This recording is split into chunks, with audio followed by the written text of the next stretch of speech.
بسم اللہ الرحمن الرحیم۔ السلام علیکم۔ شیخ عبد القادر جیلانی رحمۃ اللہ علیہ فرماتے ہیں، وہ انسان کتنا کم نصیب ہے جس کے دل میں جانداروں پر رحم کی عادت نہیں۔ ذکر جب قلب میں جگہ بنا لیتا ہے تو بندہ اللہ کی یاد میں دائمی مشغول ہو جاتا ہے، چاہے اس کی زبان خاموش ہو۔ میانہ روی نصف رزق ہے اور اچھے اخلاق نصف دین۔ تیرے سب سے بڑے دشمن تیرے برے ہم نشین ہیں۔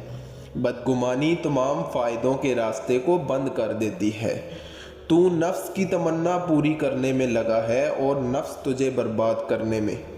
جب تک تیرا اترانا اور غصہ کرنا باقی ہے، خود کو اہل علم میں شمار نہ کر۔ ظالم اپنے ظلم سے مظلوم کی دنیا خراب کرتا ہے اور اپنی آخرت۔ جب عمل میں تجھے خلاوت نہ ملے، یوں سمجھ تو نے اسے کیا ہی نہیں۔ تمام اچھائیوں کا مجموعہ عمل سیکھنا، عمل کرنا اور دوسروں کو سکھانا ہے۔ اگر ویڈیو پسند آئی ہو تو چینل کو سبسکرائب کرنا مت بھولیں۔